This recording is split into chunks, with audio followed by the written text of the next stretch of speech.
5000 वर्षानंतर बोलू लागले राखी गडीचे सांगाडे. आता तुमचा पहिला प्रश्न, सांगाडे काय बोलत असतात का? तर हो, सांगाडे बोलत असतात. पण टायटल बघून तुम्ही घाबरू नका. अतिशय महत्वाचा टॉपिक तुमच्यासाठी घेऊन आलेलो आहे. परीक्षेच्या दृष्टिकोनातून खूप जास्त महत्वाचा आहे आणि असाही जनरल इन्फॉर्मेशन साठी सुद्धा खूप महत्वाचा असणार आहे. सो निश्चितच तुम्हाला शेवटपर्यंत हा टॉपिक बघायचा आहे. काही नवीन माहिती तुमच्या समोर येणार आहे. So hello aspirants, welcome to all. मी प्रतीक कुमार स्वागत करतो तुम्हा सर्वांचं पुन्हा एकदा एओनाइसच्या युट्यूब प्लॅटफॉर्म वरती.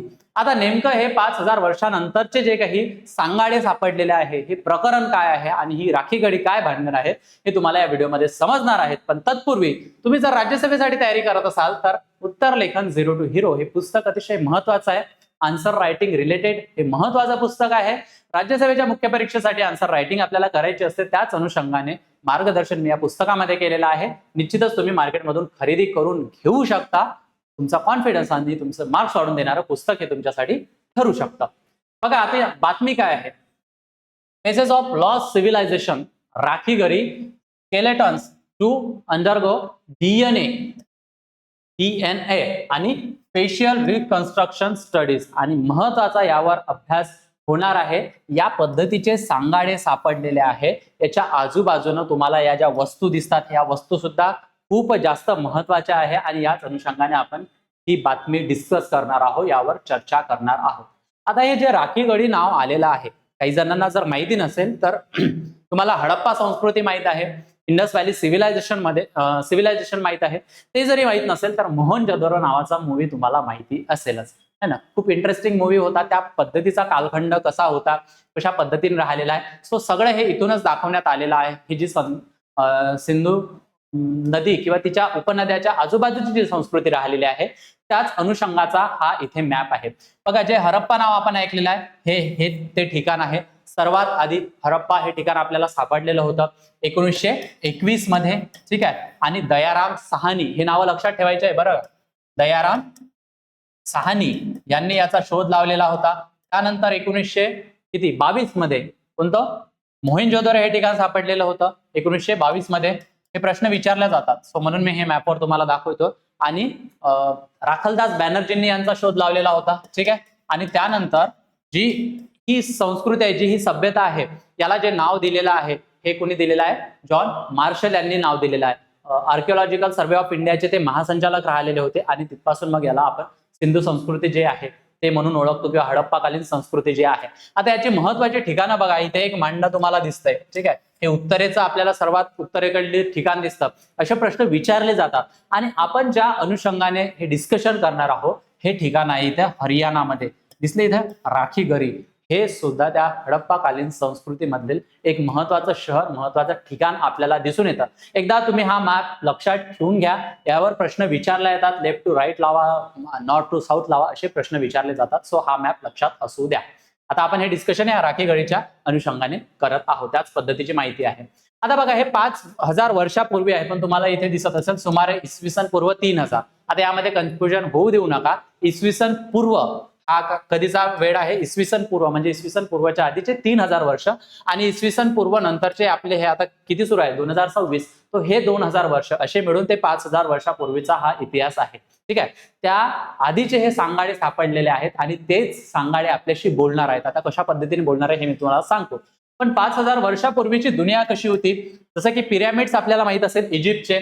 सो इजिप्तमध्ये पिरॅमिडचा काळ सुरू होता. पिरॅमिडची उभारणी त्या ठिकाणी सुरू होती. नाईल नदीच्या खोऱ्यात समृद्ध शेती होत होती आणि तिथे स्मारके पिरॅमिड उभारले जात होते. सोबतच काय की मेसोपोटेमिया जे आहे जगातील पहिलं शहर म्हणून त्याला ओळखण्यात जातं, ठीक आहे. सो जगातील पहिल्या नगर संस्कृती त्या ठिकाणी उदयास आलेल्या होत्या. म्हणजे हे सर्व 5000 वर्षापूर्वीची आपण गोष्ट करत आहोत. त्या पिरियडमध्ये काय सुरू होतं, आणि तिथेच एक युनिफॉर्म नावाची हे सर्वात जुनी लिपी आपल्याला त्या ठिकाणी सापडलेली दिसते, मेसोपोटेमिया या ठिकाणी.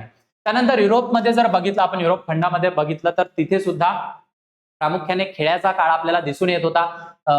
मोठी शहरे त्या ठिकाणी नव्हती, पशुपालन करत होते आणि त्या ठिकाणी हे एक महत्वाचं ठिकाण सापडलेलं आहे. असे मोठमोठे दगड त्यांनी म्हणजे त्या ठिकाणी आणलेले होते. सो हे मेगॅलिथिक स्मारके बांधली जात होती आणि याला स्टोन हेन्स असं त्याला त्या ठिकाणी म्हटलं जातं. सो प्रारंभिक टप्प्यामध्ये विविध भागामध्ये अशा पद्धतीच्या गोष्टी घडताना दिसून येत होत्या आणि भारताच्या कॉन्टेक्स्ट मध्ये जर बघितलं तर सिंधू संस्कृतीचा उदय झालेला आपल्याला या ठिकाणी दिसून येतो. इसवी सन पूर्व 3000 आणि आजच्या तारखेपासून जर बघितलं तर 5000 वर्ष आधीचा हा काळ आहे. हडप्पा संस्कृती आकार घेत होती, मोठी शहरे उभी राहत होती आणि सर्वात महत्वाचं म्हणजे नियोजित शहरे. म्हणजे आत्ताच्या पिरियडमध्ये सुद्धा आपल्याला इतक्या नियोजित शहरे पाहायला मिळत नाही. बिल्डिंगाचे कोण कुठे चालले, फुटपाथ कुठे चालले, रस्ते कुठे चालले, नाल्या कुठे आहेत. आणि तेव्हा ही संस्कृती अशी विकसित होणं, सो त्या काळातील लोक किती अपडेटेड होते हे एक महत्वाचं आहे. आणि जगामध्ये हे ज्या नियोजित रस्ते आणि जलनिस्सारण व्यवस्था होती ना, ही जगामध्ये आपल्याला सर्वप्रथम या हडप्पा संस्कृती किंवा सिंधू संस्कृतीमध्ये पाहायला मिळतं. जे आपले ड्रेनेज आहे ते कव्हर केलेले ड्रेनेज होते आणि म्हणून याला एक महत्व आपल्याला त्या ठिकाणी आलेलं दिसतं. ठीक आहे.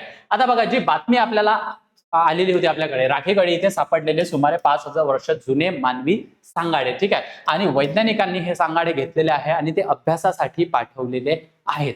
आता यामधून अभ्यास कशा पद्धतीने करणार आहे किंवा हे का जास्त महत्वाचं आहे. आता राखेगडी जे हे ठिकाण आहे हरियाणामधलं, आतापर्यंतचं हे सर्वात मोठं ज्ञात स्थळ मानलं जातं. म्हणजे सर्वात मोठं स्थळ हे आपल्याला या ठिकाणी पाहायला मिळतं. हडप्पा आणि किंवा जे मोहनजोदडो जे नाव आहे ते शहर प्रामुख्याने याच्यापेक्षा कमी एरियामध्ये पसरलेले दिसतात, परंतु ते सुरुवातीला माहीत असल्यामुळे त्याची नाव आपल्या तोंडी बसलेली आहे. पण मोठं जे आहे हे आहे राखेगडी आणि तिथेच 5 सांगाड्यापैकी 4 सांगाडे वैज्ञानिकांनी तपासण्यासाठी पाठवलेले आहे, जे मी तुम्हाला चित्रामध्ये दाखवलेलं होतं सांगाडे. आता हे सांगाडे कुठे पाठवलेले आहे तर मानवशास्त्रीय अभ्यासासाठी, म्हणजे अँथ्रोपॉलॉजिकल सर्व्हे ऑफ इंडिया कोलकाता या ठिकाणी पाठवलेले आहे आणि दुसरे एक पाठवलेले आहे डीएनए अभ्यासासाठी. म्हणजे दोन्ही पद्धतीने या ठिकाणी अभ्यास होणार आहे. डीएनए खूप जास्त महत्वाची जी माहिती आहे, आपल्या डीएनए मध्ये जो काही इन्फॉर्मेशन आहे ती इन्फॉर्मेशन या सांगाड्यामधून आपल्याला आता माहिती उलगडणार आहे. आणि त्या अनुषंगाने मग तेव्हाचे लोक कसे होते, काय होते आणि कशा पद्धतीने ते जीवन जगत होते, अशा अनेक प्रश्नांची उत्तरे याच्यातून माहितीमधून मिळणार आहे. हे मी तुम्हाला पुढे सांगणारच आहे. ठीक आहे. सो वैज्ञानिक अभ्यासाची प्रतिक्रिया जे काय प्रक्रिया जी आहे, जसे सांगाडे सापडले आणि त्यांनी आता मानवशास्त्रीय आणि डीएनए साठीच्या अभ्यासासाठी पुढे पाठवलेले आहे. आता अजून एक विशेष महत्वाचं काय की या ठिकाणी जे सांगाडे सापडलेले आहेत, तर हे सांगाडे म्हणजे हे जे त्या ठिकाणी जेव्हा मृत्यू झालेले असेल त्यांना दफन करण्यात आलेलं असेल आणि दफन केल्यानंतर हा बघा या ठिकाणी जर एखाद्या व्यक्तीला दफन केलेलं होतं, सो त्याच्या आजूबाजूने अशा पद्धतीनं ही भांडे किंवा जी वस्तू आहे त्या ठेवण्यात येत होत्या. याचाच दुसरा अर्थ काय तर त्यांचा मेल्यानंतरही जीवन असतं, पुनर्जन्म असतो, अशा पद्धतीचा त्यांचा विश्वास असावा. आता विश्वास असेलच असं कोणी तर म्हणजे कन्फर्मेटी ये बात पूरे यकीन के साथ तो नहीं कर सकते, परंतु अशा पद्धतीचे भांडे जे सापडलेले आहे, वस्तू सापडलेल्या आहेत, तर निश्चितच त्यांचा पुनर्जन्मावर विश्वास होता अशा पद्धतीची माहिती येते. आणि काही कबरांमध्ये 40 मातीची भांडी सापडलेली आहे, जी ही आतापर्यंतची सर्वात जास्त भांडी किंवा सर्वात जास्त वस्तू त्या दफनभूमीमध्ये सापडलेली आपल्याला दिसून येते. याचाच दुसरा अर्थ काय होतो की जर एखाद्याच्या काय कबरीमध्ये जास्त वस्तू ठेवलेल्या असेल, याचाच दुसरा अर्थ की तो जास्त श्रीमंत किंवा जास्त महत्वाचं व्यक्तिमत्व ते असायला पाहिजे असा या ठिकाणी अंदाज बांधला जातो. आणि आतापर्यंत 40 वस्तू ह्या एका कबरीमध्ये सापडलेल्या आहेत, ज्या आतापर्यंतच्या सर्वात मोठ्या वस्तू सापडलेल्या भांड्यांचा विक्रम आपल्याला त्या ठिकाणी दिसून येतो. आता हा जो अभ्यास करणार आहे किंवा या अभ्यासातून आपल्याला काय समजणार आहे, वैज्ञानिक कुठली माहिती शोधण्याचा प्रयत्न या अभ्यासामधून करणार आहे, आता हे जास्त महत्वाचं आहे. बघा, व्यक्तीची वंश परंपरा काय राहिलेली आहे हे अभ्यासामधून आपल्याला दिसून येईल. मग त्या व्यक्तीची उंची काय होती, त्याचं शारीरिक वैशिष्ट्ये काय होती, त्याची आरोग्य स्थिती काय होती, हे सुद्धा माहिती पडणार आहे. आरोग्य स्थिती म्हणजे त्याला अजून कुठले काय म्हणतात आजार होते का, त्याची एकूणच जी पर्सनॅलिटी कशा पद्धतीची होती. मग फॉर एक्झाम्पल की आपल्याला त्या डीएनए मधून म्हणा किंवा त्या अभ्यासामधून जर माहित पडलं की टीबीचे जे काही आहे किंवा क्षयरोगाचे जर काही त्यांना सिम्पटम्स मिळाले, तर बघा किती महत्वाचं आहे, टीबी आताही रिलेव्हंट आहे. सो या पद्धतीची माहिती आपल्याला मिळू शकते. आणि मृत्यूचे त्यांचं कारण काय होतं आणि त्यांचं सोशल स्टेटस किंवा त्यांचा सामाजिक दर्जा काय होता, या सर्व गोष्टी प्रामुख्याने समोर येणार आहेत या अभ्यासामधून. मला जर माहित असेल तर एक अँसेस्टर मेमरी नावाचा कॉन्सेप्ट आहे. म्हणजे आपल्या पूर्वजांकडून आपल्याला मेमरी मिळत असते. आपल्याला काय ज्या आठवणी आहेत, मेमरीला आठवणच म्हणतो ना आपण. ठीक. सो त्या मेमरी आपल्याला मिळत असतात, म्हणून आपल्याला काही ज्या गोष्टी आहेत त्या आठवल्यासारख्या होतात. ठीक आहे. सो सायकोलॉजीमध्ये जर वगैरे तुम्ही बघितलं किंवा आपल्या याच्यामध्ये कुठल्या मानवशास्त्रामध्ये बघितलं तर या नावाचा कॉन्सेप्ट माहिती पडतो. सो त्या मेमरीमधून काही कलेक्ट करता येतं का, किंवा या अभ्यासामधून तशा पद्धतीच्या गोष्टी काही माहीत पडतात का जे तेव्हाची संस्कृती समजून घ्यायला मदत करू शकतो. या पद्धतीचा तो अभ्यास असणार आहे. आणि सर्वात आकर्षक भाग काय असणार आहे तर फेशियल रिकन्स्ट्रक्शन, म्हणजे 5000 वर्षापूर्वीचा माणूस कशा पद्धतीने दिसत होता हे सुद्धा फेशियल रिकन्स्ट्रक्शन टेक्नॉलॉजी मधून आपल्याला आता समोर येणार आहे. म्हणजे याचाच अर्थ काय की चेहरा पुन्हा तयार केला जाऊ शकतो, म्हणजे करणार आहे.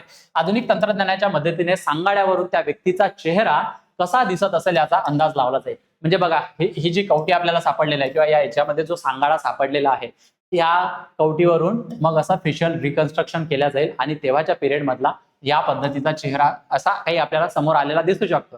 आणि मग एखादा जर चेहरा समोर आला तर आपला जर त्याच्यासोबत मॅच झाला मग तुम्ही समजून जा की आपण सुद्धा त्यांच्याकडनंच आलेलो आहे.